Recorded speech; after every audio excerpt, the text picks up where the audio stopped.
Bruchim aboim b'shem Hashem. What a great zchus that throughout the entire world on virtually every continent, we are all united, learning the Torah of the Heilige Zera Shimshon.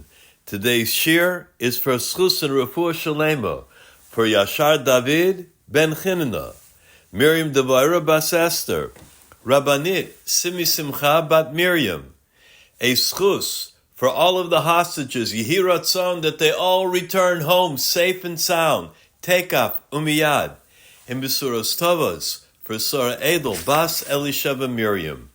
We learn that they brought the person who was afflicted with Tzaras to the Kohen. The Zera Shimshon notes that the Kohen is the one that decides whether the Tzaras is Tahar or Tameh.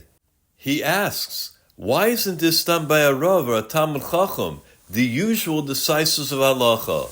Rabbeinu cites the Medrash in Vayikra Rabbah, that at the time when Moshe Rabbeinu learned that Aaron was going to be the one that would check the Tzaras, he was upset. He felt that it wasn't honorable for Aaron to do this. He thought it might be beneath his dignity. To answer him, Hashem asked, doesn't Aaron benefit from all the Chaf Daled Matnas Kahuna, the presence of Kahuna that he gets? The Zera Shimshon asks, how did this answer Moshe Rabbeinu's question? Rabbeinu explains that Tzaras comes about because of Lashon Hara. When someone talks about another individual's shortcomings, Tzaras could appear. The Talmud in Kedushin tells us, Kol haposel, whoever tries to invalidate another person, bemumo posel, really is referring to his own flaw.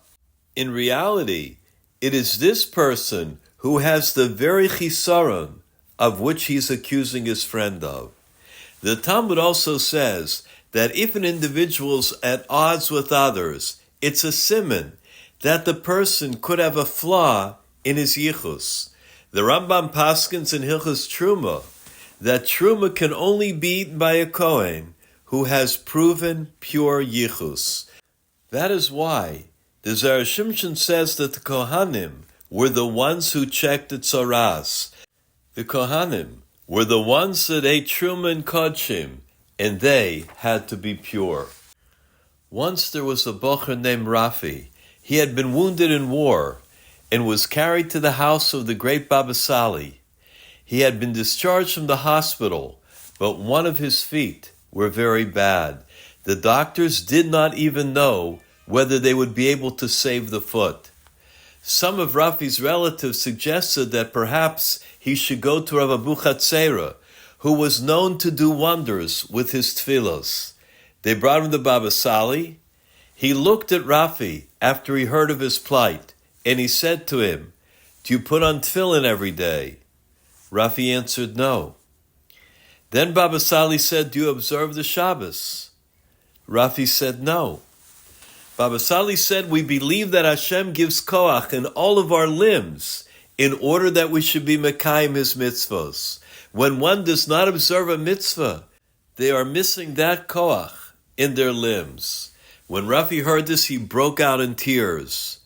Baba Sali looked into the eyes of Rafi and asked him, if I bless you with the refuah shalema and you will stand on your feet, are you prepared to accept upon yourself the yoke of Torah and mitzvahs? In front of the entire room, Rafi said, Hineni, I am ready. If so, Baba Sali said, give me your hand. He took his hand and blessed him with the refuah shalema. Rafi kissed the hand of Baba Sali, and then the Rebbetzin turned to Rafi and said, try and see if you can stand on your feet. To his shock, he was able to stand up. And within time, Rafi slowly began to walk again. Weeks later, the Bochrim came from the Yeshivas HaNegev. They came to the house of Baba Sali together with Rafi, and they made a huge Sudas Hodah. Be'ezras Hashem Yisparach, we will be continuing with our Shir in Zera Shimshon. I wish everyone may umke de liba, Besuros Tovos, Yeshuos v'nechamos.